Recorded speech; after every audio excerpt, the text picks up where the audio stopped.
Go. Hello. Welcome. It is 420 live. Jeff Kravitz with you guys today on an amazing Thursday. You know, I look at the clock, it says 420, and it kind of, it always makes me happy whenever I see it's 420 in general, just because it's always been like a thing. But my friends like, the family, change the name. Don't change the name. And I'm like, you know what? I kind of like it. And it works because it makes me happy when I see it. I'm like, 420, I'm going to get together with my friends. This is going to be great. And this is why the show all started, as a distraction for all you guys out there, all my friends actually, to get together, just hang out and have somewhere safe to come and not be inundated with this mundane, endless version of 1984 that's turned in. It's like written by Stephen King on his worst day. You're like, how can you even come up with the scenarios? It's like Ayn Rand and Stephen King got together and wrote a horror story, and it's called America 2020. And we're all sitting there watching this shit hit the fan every day. And we come here for a little bit of respite, to get away, to kind of get everybody into the out of the reality and into what makes us all happy. One thing about everybody here is we're all huge music fans. Music is what propels our lives, and we're all dealing with trying to accept a new reality and trying to figure out how we're all going to function in this new world where we're not going to be able to get our rocks off quite like we used to. I was used to going out every week, local bands, bar bands, touring, Fish at the Garden or Bonnaroo or Outside Lands or Coachella, wherever it was, to go get my fix. And it was part of my job to go cover music festivals and music. And I saw a picture of myself in the pit. I shared it on my story a couple of days ago, my Instagram story, at Billy Idol at Outside Lands. And I'm Steven Stevens is laying out a massive solo. I'm in the pit just like looking up. And then behind me are tens of thousands of people filling Golden Gate Park. And it just took me back to like, when am I going to get to that? When are we going to get back to that level? And the way things are going in America, it looks like next week. I can't believe the way things are escalating. Everything's opening. LA is such a cluster. They're opening up the hiking trails. Hiking trails could be anywhere from 6 to 15, 25 feet wide, but keeping the beaches closed. We're going to hit 90. We're hitting 85 at the beach here. So, the lunatics are in charge of the asylum. That's all I could say. You can't trust anybody out there. Don't listen to anybody, but you can listen to me, because I'm just going to take you away for the next, 40 minutes or so. Yesterday, we had a great show with Tom Marshall. We're really proud to be here, part of the Osiris Media Network. Tom was a great guest and great reaction, amazing reaction, a very emotional show for me to come back in and be with Tom talking about our dads. And, I definitely hit some nerves. And when I went back to watch it, I started crying. I was like, oh, such a softie. I don't know if it's the pandemic or I'm just turning into a softie, but music is what's getting me through this. And I literally go through like all my favorite bands that I want to talk to. I reached out to so many amazing bands, and bands reaching out to me too, which I thought was really cool. My friend Rich Holtzman, we've been friends for years, and I've been shooting his band Portugal the Man, and hitting them up for photo passes. Let me go. Where are they? When they're playing in some little place in Silver Lake. Portugal the Man played El Globo, and it was this tiny little bar, 500 people. It was a radio promo show. And I was like, I hit him up. I was like, hey, can you get me into the show? And I went down, took my camera. It was just really amazing to have relationships with these bands. And, Rich hit me up about something Kyle had done where he was comparing composers to weed strains. And I watched it. It was absolutely fascinating. I highly recommend you check out this video. It was really cool. And I was like, hey, I'd love to get the band on it. He's like, let's make it happen. So today, we're lucky to have Portugal the Man. Portugal the Man they've been around for the past 12, 14 years, really hot on the scene the past 10 years, really, really hot on the scene the past 4 years when they came out with Feel It Still. But they came to my attention when I was shooting Bonnaroo, and they became a favorite band amongst everybody at Superfly and everybody, all the fans of Bonnaroo. And we would all go, and we've seen them on a parade float at Bonnaroo. I saw them play maybe it felt like a 12-foot by 8-foot platform by the fountain one day. And they've gone from that to headlining Coachella, winning Grammys. And I couldn't be prouder to have been involved with the band from the very beginning of their genesis and then watch them flourish than I am with Portugal the Man. It's them, the Revivalists, the Growlers, another great band. These bands I just love, and I just loved watching the rest of the world figure out how great they are. So I am proud to bring Zach and Jason from Portugal the Man on the show as my guests today. Hello, guys. How are you? What's up? Good to see you. Wonderful. Yeah. How are you, man? Good. How's your pandemic? It's going all right. Portland's fairly chill, you know. Jason, how you doing? It's hot and cold, fire and ice. 1 minute ready to go crazy, the next minute I'm like, hey, just enjoy the nature. Yeah. Are you guys in the city there? Are you out a little bit outside? You in Vancouver, Washington? Or are you actually in Portland? We both live in Portland, and our singer John lives a little bit outside of town on a river. I'm trying to kind of get out there too, but yeah, it's we're in the thick of it. What was the last time you guys were all together? I would say, yeah, the last time we did a little acoustic thing. Mm-hmm. But it's already been probably, 6 weeks. Yeah, I would imagine. Were you on the road? Were you on the road? Say what? Were you on the road or anything like that? We had to cancel our last few dates in Mexico when this stuff was getting really bad. Festivals were coming down. Everything was shutting off. And we felt we were playing a festival there. And then we also had 2 of our own shows.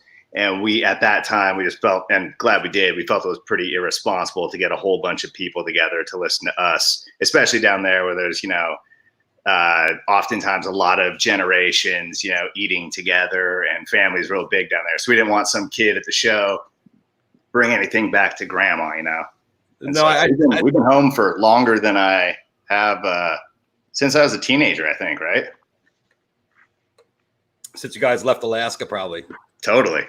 Never been home this much. We're catching up on some family time to look on the bright side of it. Jason's been dadding hard.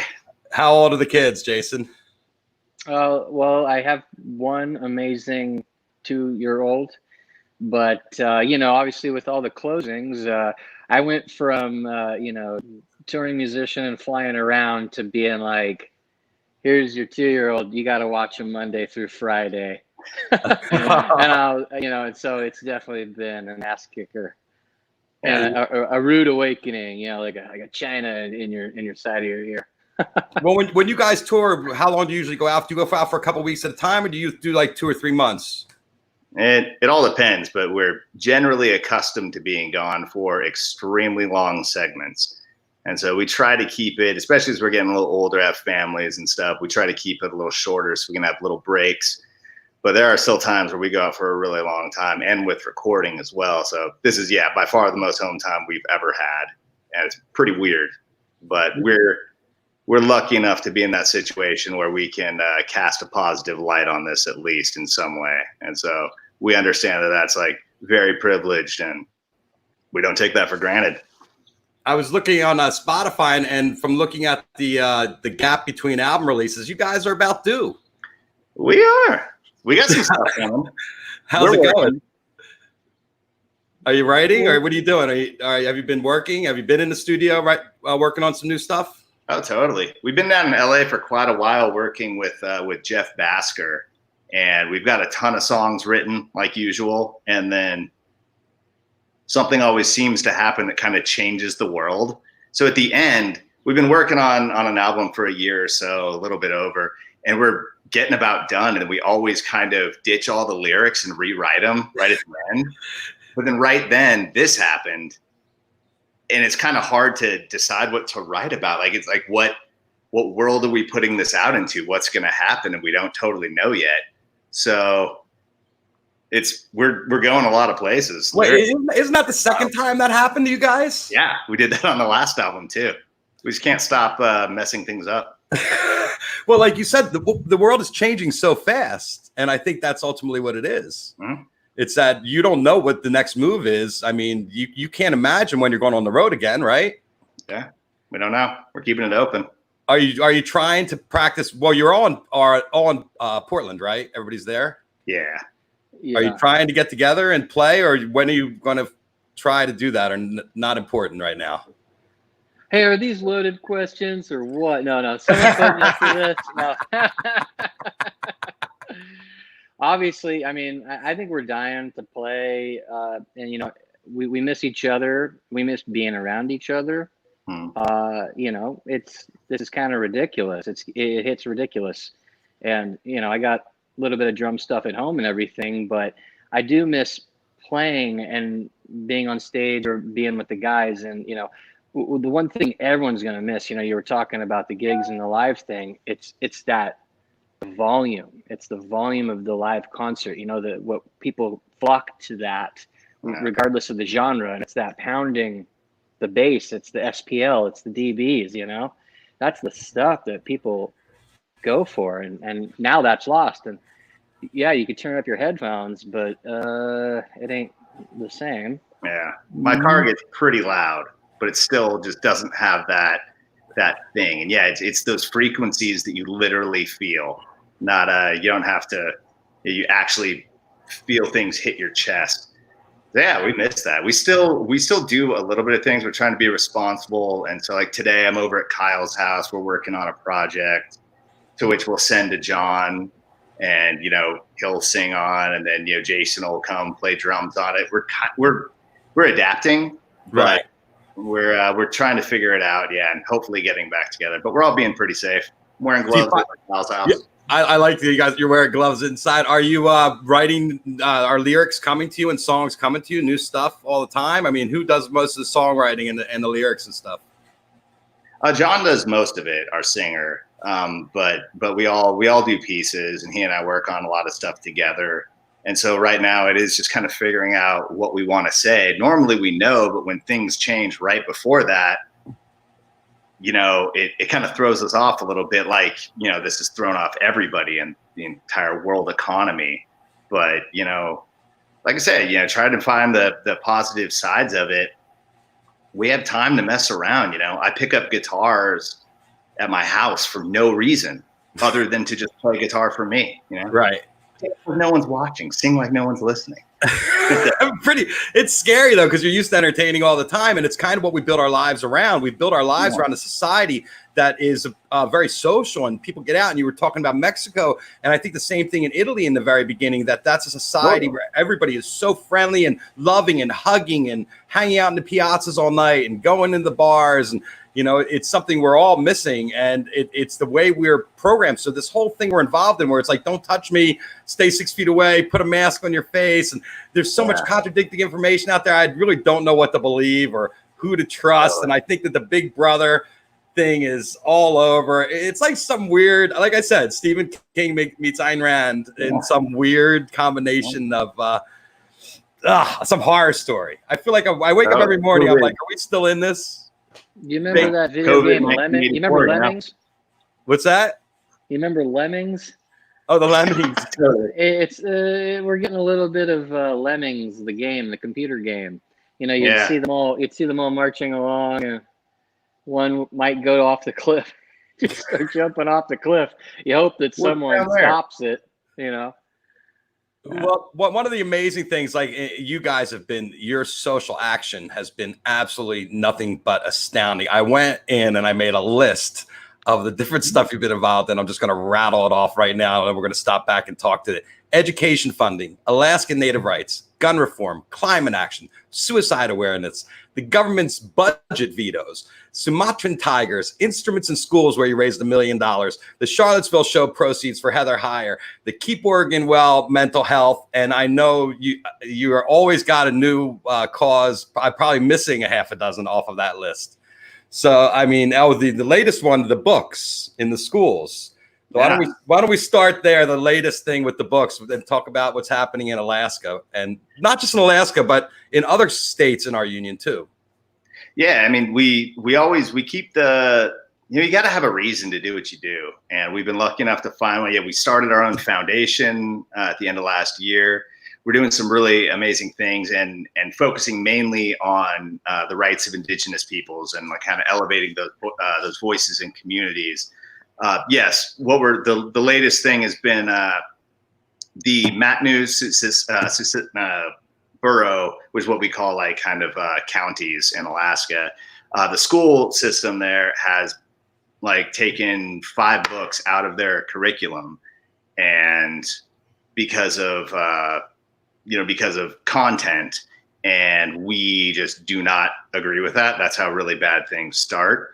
And so we are fighting it, and we bought a bunch of copies, and we made stickers, and we're literally mailing them up to Alaska, and anybody that wants a copy can get one. And so they went back to do a revote last night. So because of all the stink that everybody threw at them, they gathered again to vote. But the public outcry was so much, they had public testimonies until 10 p.m., I think, and they didn't even have time to vote. So we got to stay on them still, and hopefully in like 2 weeks they're going to do it again, and we'll see what happens. But yeah, it's a fun way to give back and just try to do the right thing, you know? Yeah, and the titles, The Great Gatsby, Catch-22, The Invisible Man, I Know Why the Caged Bird Sings by Maya Angelou, the things that they carried by Tim O'Brien. I mean, these are classics that every high school kid reads in America. Absolutely. And has been for decades. I mean, this 50, 60 years, some of these books. Totally. And it's a tough call, you know, when it comes to that. You know, you don't want to hold back and like keep things from moving forward. But the reasons that they were pulling these is just not right. And especially like one thing that somebody slipped and said, like some anti-white messaging in it, which was like, that's pretty messed up. Anti-white messaging. That is not cool to do. You know, you have to know. It's all about knowing. And you know, there's a big problem with, you know, so many problems are built from ignorance and just not knowing. And ignorance doesn't have to be bad. There's a stigma around it. You know, you just don't know. I didn't know things were not cool and offensive until I found out. And then after that, you can make a choice of what to do with. But just like plugging your ears and covering your eyes doesn't make things go away. You have to be able to read and with teachers have a curriculum to show you that there's another frame of reference, another point of view in the world. And you have to read from other people's perspective. Otherwise you don't know any better. And that's how you learn. You know, I'm reading, I've got, you know, kind of step kids that I live with, and I'm reading a book from Alaska from the 1970s. And it's a beautiful story, but it's from the 70s in Alaska, and it says the term Eskimo on almost every page. And I had to tell them that, you know, it's not actually a cool thing to say anymore. And you say, you know, Inuit, Yupik, Nupiaq, whatever their tribe is, but you generally you don't say Eskimo. But then I told them that, and that's how they learned. They didn't know that wasn't cool. And then, but I'm not going to just not show them the book. I'm still going to read them the book, but then teach them the lessons in that. And that's the point. You can't just, if I just didn't read them the book, they would not know that. And that's not cool to not know. Well, I think the real catch-22, to coin a phrase in this whole thing, is that all these teenagers are sitting home playing video games where they are raping and killing and stealing cars. And, you know, it's like this whole culture that's so built on violence and on implied violence and simulated violence that they're getting at home all the time. The fact that it might mention something uncomfortable that the teacher would have to explain in class. Yeah. I mean, come on. These kids are way past... They understand these things. It's not like it's some foreign concept. Yeah. And I get that. Like, basically, I'm tired. People just do things out of fear for being sued. And that sucks.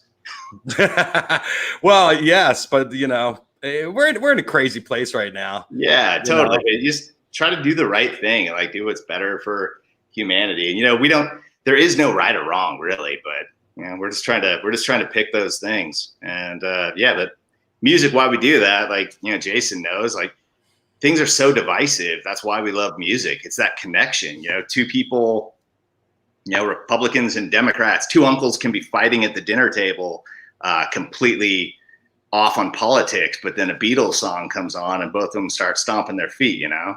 And so like, that's what's fun. That's the connecting piece in all this.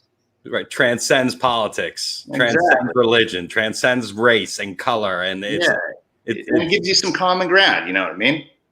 Like Jason, like, you know, like the Thailand, the Grateful Dead, like, you know, when it doesn't come, like, look in the similarities, like, you know, with that thing and San Francisco stuff, like, Jason, if you see somebody else wearing a Grateful Dead shirt, you give them the nod, you give them the hey man, what's up? And it's a connecting thing, right? Yeah, because I mean, who knows? You know, they might have the most, you know, beautiful story to tell you. Mhm. And you know, it is true though. These days, you know, we got to communicate with more musical language and you know, talk that way. Everyone, maybe people are talking too much. You know, I think it's a little bit of that too. There's too many opportunities to open your mouth and blab nonsense. People need to, you know, do more listening, less talking, kind of, you know, pay attention, center themselves, and yeah, let music soothe and heal. And, you know, like Zach saying, let that be, you know, the thing that brings people together, regardless of, you know, what you want to eat that day and what you want to fight about. Yeah, it's unbelievable where we are as a race, and I appreciate the fact that you guys are the minstrels of trying to keep everybody connected and together, and also keep everybody focused on the causes, because it's like there's no end to where you could focus. Zach, my Twitter feed is loaded with you holding us one kind of sign or another.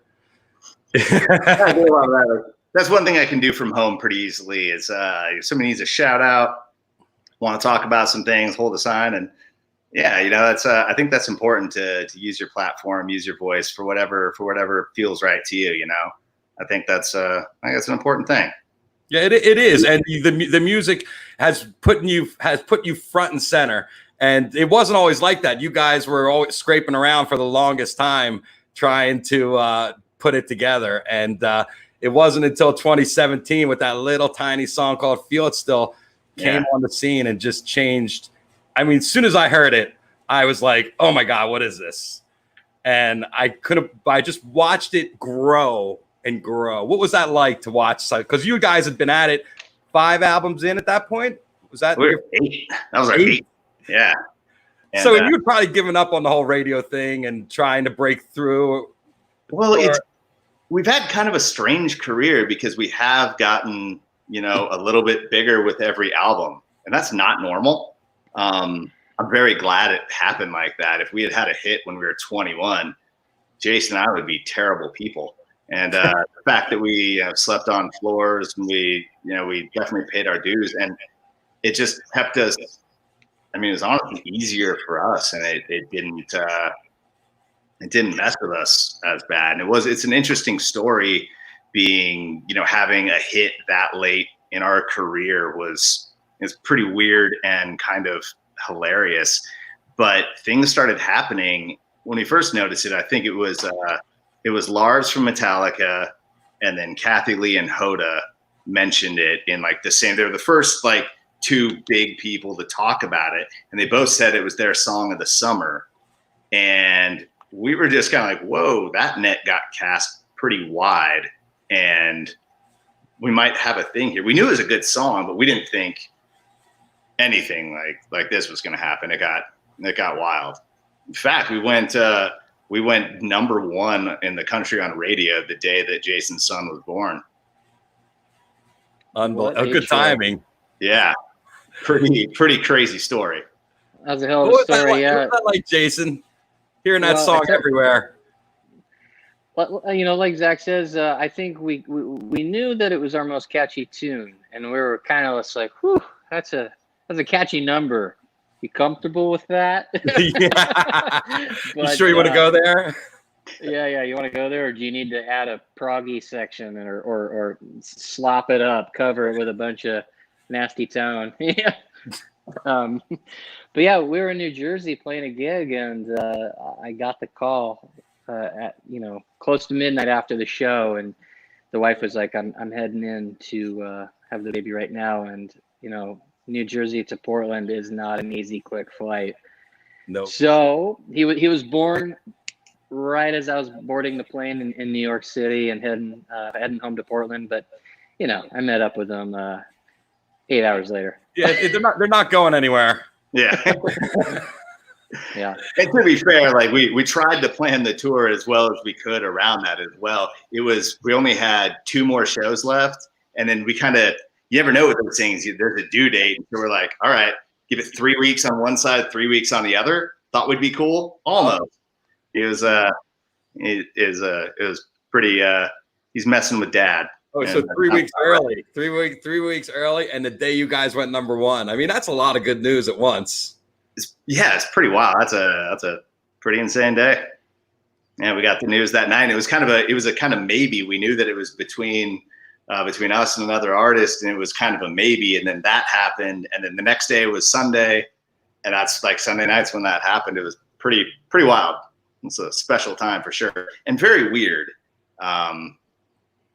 Just to have that, but it's also kind of nice because not everybody knows. Everybody knows the song. Not everybody knows it's us or who we are. It's a good thing and a bad thing. But is this a Prince B-side that they're releasing? It was so retro. It was such a throwback. Like the bass line is just so unique. The way it starts and the whole tempo. I mean, the whole thing is just like, when I heard it, I was just like, what? This is who?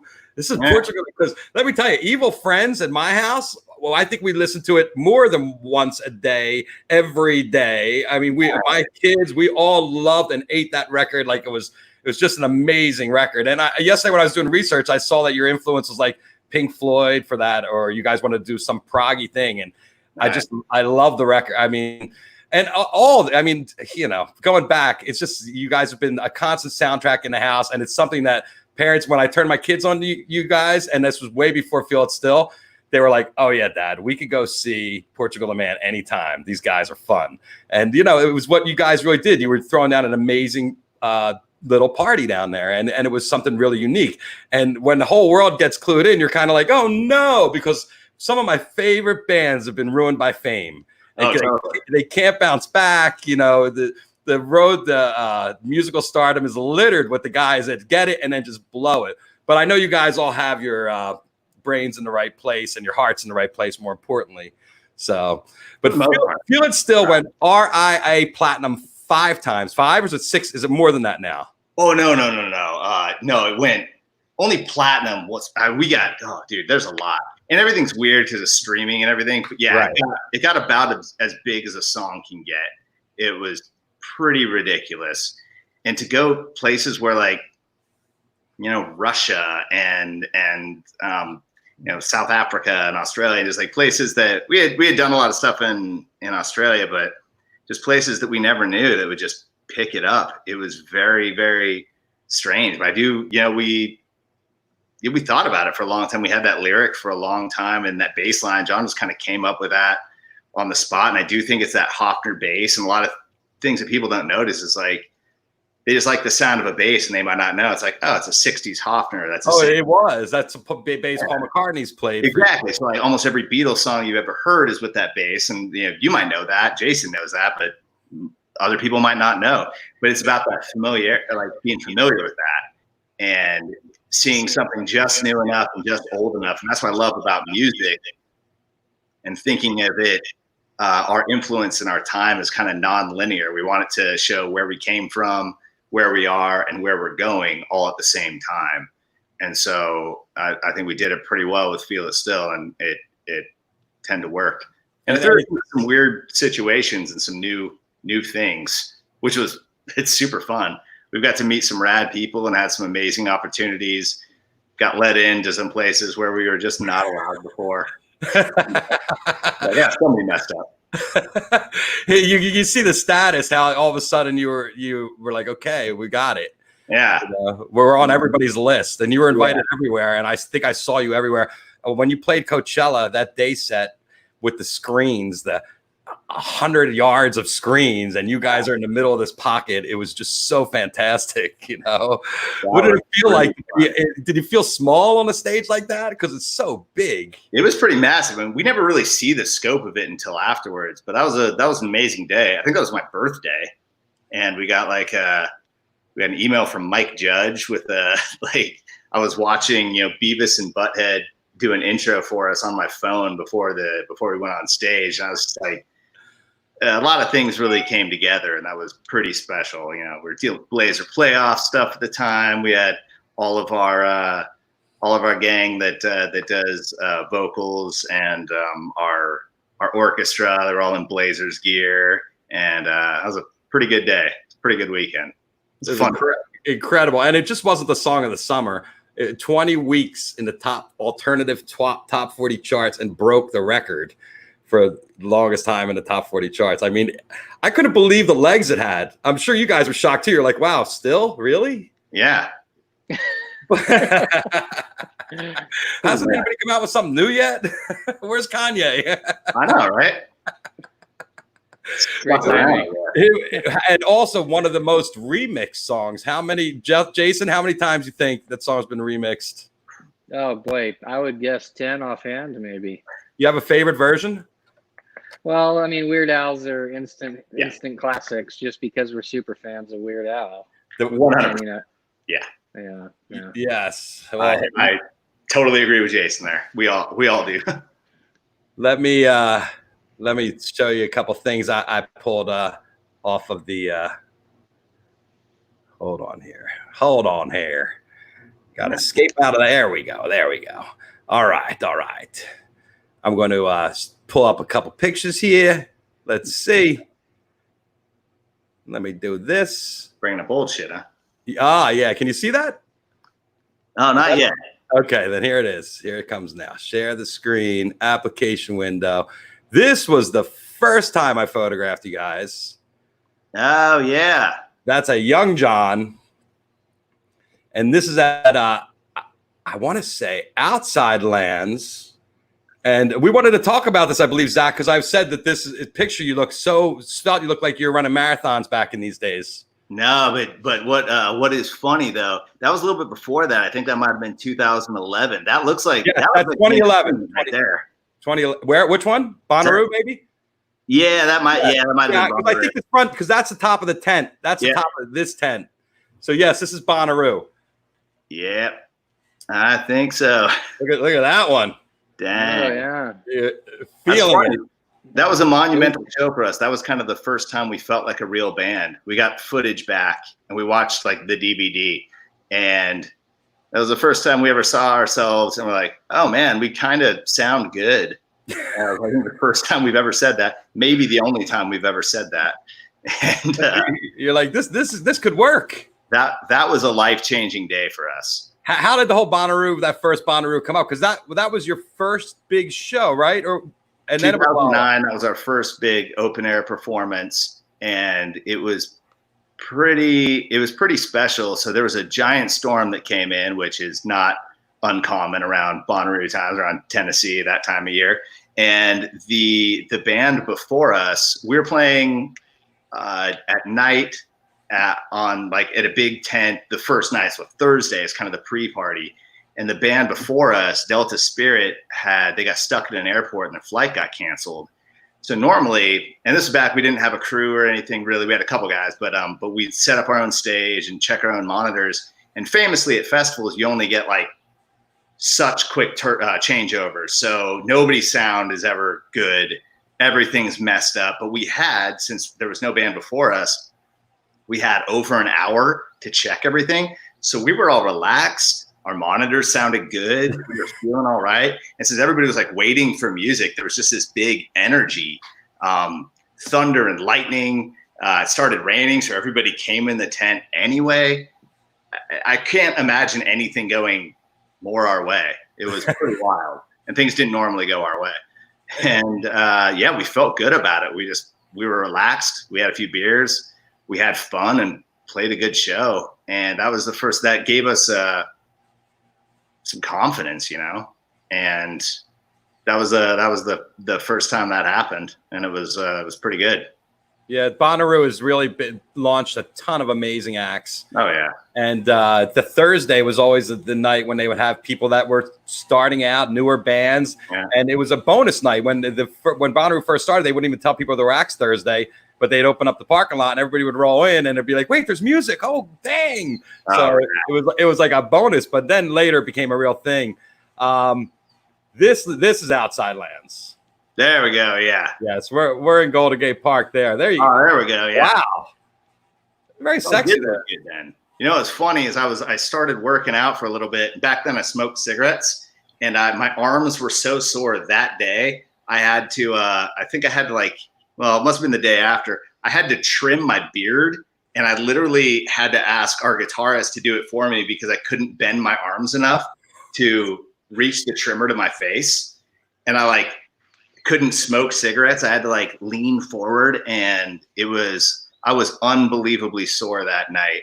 And but it was insane. But we watched Metallica, and I had the best night ever. And I just couldn't shut up about Metallica for 2 years after that. They're an incredible. Was that you'd seen them before in your life, or was that? Yeah. I got reminded of them, and I might have been on some mind-altering substances. And I was standing. It was really cold, and I was standing right underneath one of their pyro things. So every time something awesome happened, I would just go from freezing to this blast of heat, and I couldn't shut up. I was like, Metallica, bringing metal to the mainstream. They've made everything metal, and I loved it so much. But yeah, I always loved Metallica. I was really surprised that psychedelics worked with Metallica. I never thought that combination would kind of jive, and I was like, wow, this is great. Oh, for sure. They're a fantastic band. Yeah, you got to shake it up and make your own recipes these days. Yeah, that's for sure. You need something else. This is Coachella outside stage. Just amazing how many people lined up. And John's fashion choice for playing in the desert and at Bonnaroo that year. I was like, wow, this guy's wearing a whole parka. He's always got a thing. Yeah, it's if it's hot, he's wearing a parka. If it's cold, he's in shorts. You never know. He's got a very temperate core, and I think he just rolls with it in a lot of ways. And it's kind of just become a little bit of it's some security for yourself. You get a hood, you get a little bit of weight and fabric. It helps, and he commits to it and sticks to it the whole show too. Whatever he puts on, change. He's not a changer.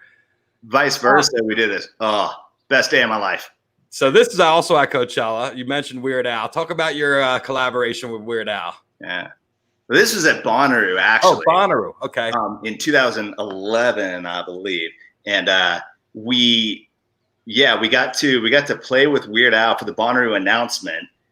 We played as his backing band on the live stream or taping. So he was there all day, and we got to play one song of his, and then he came up and jammed one song with us, and he just shreds the accordion. We are huge fans. We're we've worked together on the the remix and trying to do more things, but that guy, he's such an amazing musician, such an amazing person, and the vibe just making me laugh. That guy has made me laugh my entire life.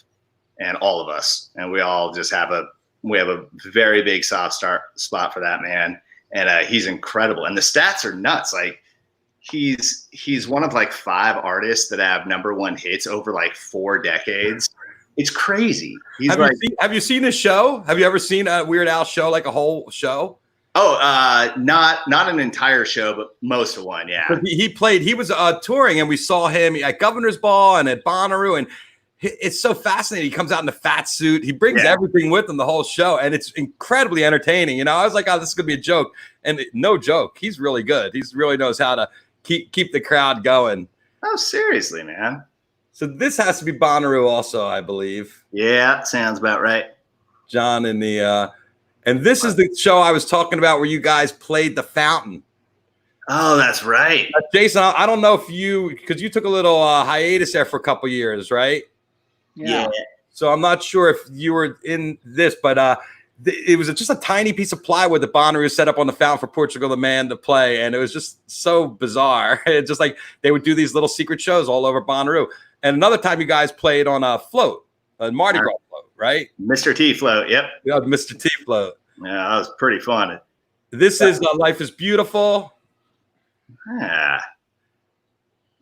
That's with that's K-Rock. That's what do you call it? Everyone Wants to Save the World. Yeah, Everybody Wants to Rule the World. Everyone Wants to Rule the World. Kurt Schilling or no? Dude, that was Kurt from Tears for Fears. And boy, Right. I think everyone does want to save the world now. There's Kane's dad, Rocket Rashad, the most amazing guitarist. He's when Jason was gone for a little bit, we had our buddy Kane play drums, and his dad is just a shredding like 80s guitarist. He used to tour with all these bands, and he came out. We asked him if he would come and play this with us, and man, that was a interesting story. So we got in-ear monitors like right before this. And when he came out to sing, like just having that dude's voice in my ears, I was like so professional, something I've never heard like before that close. It was beautiful. That guy has got one hell of a voice. Insane band. And did you guys do a lot of radio shows with him, or it was just K-Rock? No, that's the only time we've ever played with him. And K-Rock just came to you and were like, you want to play with Tears for Fears? Our management company, they were getting together to put out a new album, and we were kind of on the same management company. That was when we were with Dow.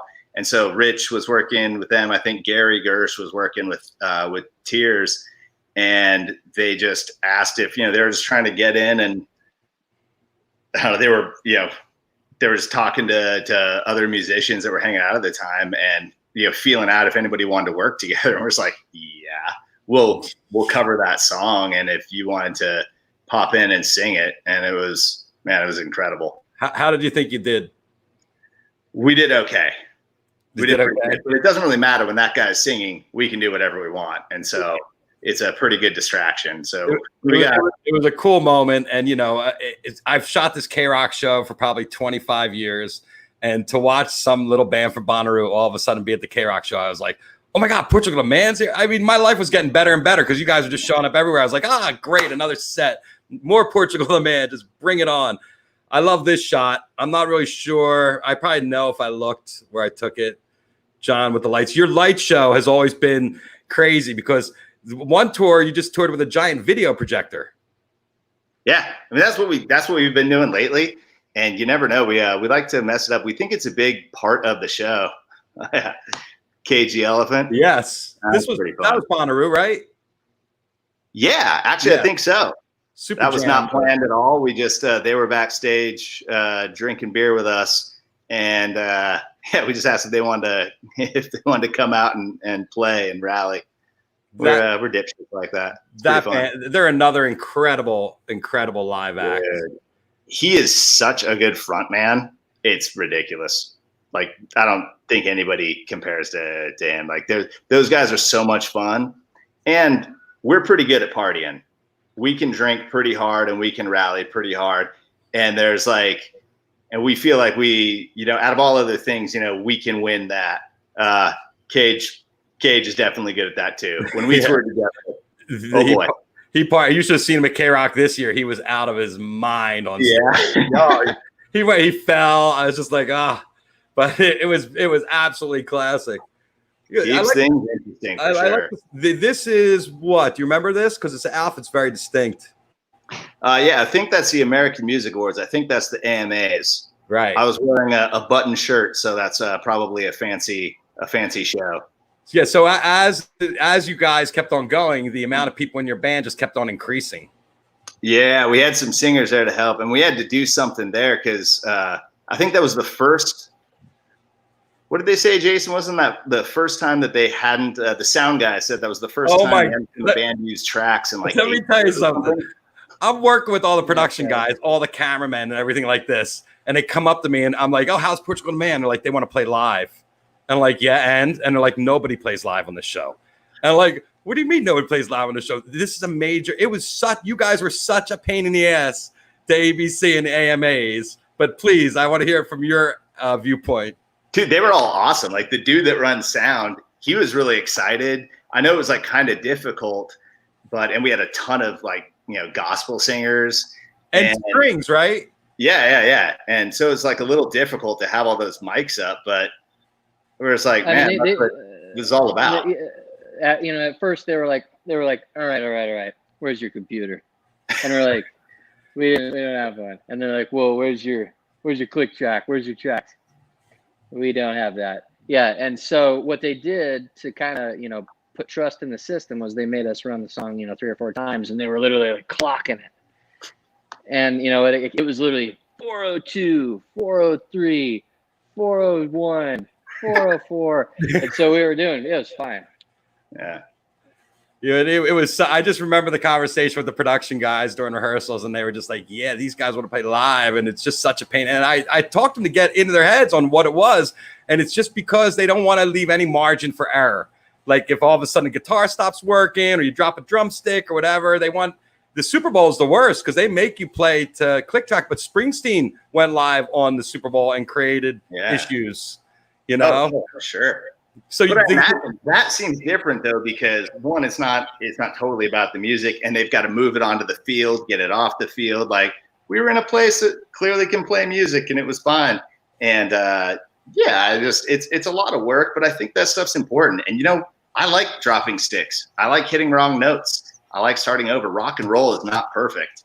Right, but on TV they try to make it as perfect as possible and take away that human error. For sure, and that's the way things go with auto tune and stuff like that. And I like auto tune. I like effects. I like electronic music. We don't want to say that we don't like computers. I'm on a computer right now, but we also like we like the frailty of it. We think that the stage should be built of pretty thin ice. If we're too comfortable, it just doesn't have any feeling. There's got to be a little element of sketch, But do you guys usually stick in the same set list when you tour, or do you change it up? Because I notice that sometimes it's usually similar. When I see you on a certain run, I'll see the same set. Yeah, we do. We stick to it pretty much, but we do a lot of little changes that a lot of people wouldn't know to keep us fresh. Changing the key every now and then, tempos, sliding in different covers. We do a ton of changes on a subatomic microscopic level. Right. And to keep things fresh. But in the end, it's like we've got so many songs, and we've got to play our songs with videos. We've got to play this song. We've got to play this song. And we only, have an hour 15 set or something. I know. I think you need to increase the set and start shifting in some of that old stuff, because I'm just like, wait, I want to hear So American. I want to there's so many things I want to hear that you have that you could put in rotation. You have so many songs now with 8 records too, and the new one, hopefully a new one coming out. Yeah. This I want to say, you have an incredible talent, Jason, and you have an incredible drum tech. Yeah, that's part of the job there. So I got this. Long story short, we were in Europe doing, I think, Hurricane Festival. And I was watching Faith No More, and I saw the drummer, his drum tech, he was just bashing away, and I saw the drum tech give him a drink like that, and I was like, oh my God, that's how you do it. His was with water, because Mike Borden's a badass and good for him, and he's a hard slammer. But you know what, I was like, might as well do it with water, with alcohol, with whatever. I had never seen the move live, so I wanted to make sure I got a good picture of it. And this is when you guys were working with the video screen, so it was really hard to try to get a good shot, because half you in the dark, half you in the light. Yeah, we're annoying for photographers. I'm sorry about that. Yeah, your lighting. When you guys were doing the little balls all over the place, that was shoot. It was cool. It looks great. Yeah. I'm into photography too, so I know how much of a pain in the ass we are. Oh, yes. So this graphic up on the screen now, that's right, kids. No computers up here, just live instruments. This was up as part of your show, showing this slide on your video screen behind you guys. And then you did it on television at, was it the American Music Awards or the Grammy? Yeah. The American Music Awards. And everybody thought you guys were taking a piss on everybody because you went live and everybody else uses computers, but this was actually part of your act. But you were taking a piss too. Oh, we were a little bit, but we're not it's not we're talking shit. I love electronic music. It's just we don't do that. We're just letting people know. We just think it's kind of funny.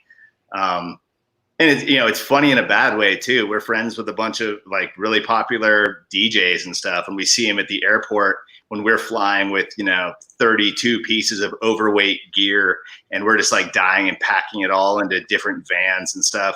And they walk in with a backpack, who's the joke on? It might be on us. And not only that, walking out with a backpack full of cash. Exactly. For doing doing their job with both hands in the air. Yeah, it's pretty funny. So we're not trashing that. Like, I like to DJ too, man. It's super fun. It's fun. And it's all music, but we just letting people know where we come from. Everything, I agree. And you guys are musicians, and this is tongue in cheek, but it was funny, like, when you go on and read about it, everybody was like, "Oh, look, they're making fun of all the other musicians of the American Music Awards." I was like, "No, they're just being Portugal the Man. This is this is the thing." We poke the bear sometimes. It's fun. We're little stinkers. We're rascals. Let's talk about the recognition from Naris. This is Music Cares the night before you won the Grammy. Yeah, and that was pretty nuts. And then the next night, this is you performing. This is in New York City, the Fleetwood Mac tribute. Yeah, that's you guys on stage at Radio City. And this is the next day during the. I believe you guys were in the pre-tel, right? Yeah. During the pre-tel, they give out almost 100 awards. Classical, world music, pop, rocks, country, metal, all the big music awards are in the pre-tel. And I'm in the audience waiting. And when your guys' name, my heart skipped a beat. I was so happy for you guys. It just felt like total vindication for everything you've been through. How did it feel? I don't remember any of that. I kind of blacked out when I went on stage there. We wrote, we like all got together and we kind of wrote a speech in the van because Rich kept, our manager, kept asking, like, "Hey, you guys got to have something prepared just in case you win." We're like, yeah, sure. And then on the way over there, we're like, "Oh shit, we hadn't eaten that day. All we had was whiskey and Slim Jims." And, I had a flask, I had 2 flasks and a bunch of Slim Jims in my pocket right then. And yeah, they called our name and I couldn't unfold the paper that we had written all that on. And so I was kind of winging it. And yeah, it was pretty surreal. It was an insane feeling. And my parents were there. Like, my gal was there. We had all the wives and moms and stuff. It was pretty special. What was the last time you were through something like that, like graduation or? I didn't graduate. And yeah, so it was never had a feeling like that before. It was pretty crazy. And then we're it was a pretty wild thing, but super stressful week. We had so much to do, and it was that night after that we went to one of our favorite bars in New York, and we just kind of took a load off because it had been a very stressful run for a very long time, and we just kind of got to let loose from it. It was pretty nice. Icing on the cake to get the acceptance from the RIAA and from the Naris and everybody else. I mean, especially great. You guys kicking around for a decade, and all of a sudden it's like a boom. And yeah, up against like Despacito. And just with that song is weird because, you know, us, you saw like all these pictures. Yeah, we get like rock and roll or alternative, but the song got bigger than that. They're like, you can't do alternative. We're like, well, shit. And they're like, oh, can't do rock and roll now. We're like, we're going up for pop group. Give me a break. Justin Bieber's in there. It's wild, pretty wild. Yes, but like you said, it's a song that had some legs. Oh, there you go. That's I want to say Outside Lands. Yeah, yep, I think so. And Kiss My Whole Asshole Like You Would Leave a Part Out. Yeah, right. Yeah, I know. Well, it's Jay-Z. We got to rep the Jay-Z. I got it. It was beautiful. Here's the crowd moshing. You see that a lot? Sometimes in the Bay Area, yeah. Like, man, the Independent, that place is we've had a lot of fun there. That place gets crazy. It's a tight little club. This is also that's Outside Lands, and I believe that same show. Totally. That's my picture collection. They're the ones I pulled, at least. You know, it's been such a pleasure to be along for the ride with you guys, to watch you guys excel. And, you know, I'm excited for new music. I hope it's hitting on the points where we are today, because we need that. We need people to sing about our crazy ass president and how we're going to get him out and how we can unite together. And, you know, we're in good hands in Portugal the Man's hands. They were looking out for our gun rights, our everything. It's just unbelievable. Education funding, the Alaskan Native rights, climate action. I mean, you guys, I'm just proud that I've caught on early enough. I thank the guys from Superfly for turning me on to you guys. And I thank Rich for giving me some time with you guys today. I appreciate it. Is there anything that any charities or anything you guys want to shout out before I let you get back to your lives? Oh, well, no, I mean, just, the stuff that we're doing is generally like learn about the place that you live and the original people from it. And just, we're trying to do some stuff, but the whole point is taking kind of the pretension out of activism. Like a lot of people think if they see somebody saying something or they're, do-gooders or anything, that like we're dipshits and we're not necessarily good people. I've done so many bad things. You don't need to be a saint. You don't need to be rich and you don't need to like anything. It's just like, whatever you got, use it a little bit to make this place a little better. That's one thing that we want to say, like, you don't got to be an angel, man. I'm not, like, we are not. And we're not like great dudes or anything like that. We're just like, doing a little bit. And if everybody does a little bit, a lot can happen. And so, Jason, you want to throw anything in there? Yeah, I would just say, stay hard, stay safe. Don't be the guinea pig. Leave that up to some eager beavers. And then let's get back to some fun and get back to some concerts. Dear Lord. Thank you. Thanks, guys. Have a great day. I appreciate you coming out and talking to everybody today. Yeah, thanks for having us, man. Sure, it was a lot of fun. Take it easy. All right, see you. All right, Portugal the Man, ladies and gentlemen. The torture never stops. Just amazing to be able to sit down. Thank you, Rich. Thank you, Ash. Everybody over there at management for PTM and the guys for coming on and talking to us today. This is what it is. We're building love. We're sharing it all, and it's been a lot of fun. And I love talking about music that I love because I'm just so into it. Like we all are. Thanks, guys. I wanted to tell you tomorrow we have Jerry Harrison. Jerry is an incredible guy, and he was in the Talking Heads, some little band that I also love a lot. And we're going to talk to Jerry. And before we start our weekend, tomorrow will be my birthday show. So my birthday is officially Saturday, so tune in. You can wish me a happy birthday. Yesterday, I went to go visit my friend Bradley from 710 Oil. I was about to hit this upside down. He gave me this beautiful live resin pen. It is very, very tasty. I want to thank him. And also, they do something very cool. They put fusilli noodles in their doobies. So the twisty noodles that mom used to put in the meat sauce. So thanks to my friends from 710 Oils. Beautiful stuff. And my friends from Ash's Chocolates. I've been hearing today. I heard from Boyfriend. She got a beautiful basket, and she's like, Ash's Chocolates, Kravitz. Oh my God, what is this family? Who are they? If you're not hip to Ash's Chocolates, there you go, right there. A new addiction for you all. They are the bomb. Guys, thank you. Thank you every day for coming in and joining us. I really appreciate you tuning in.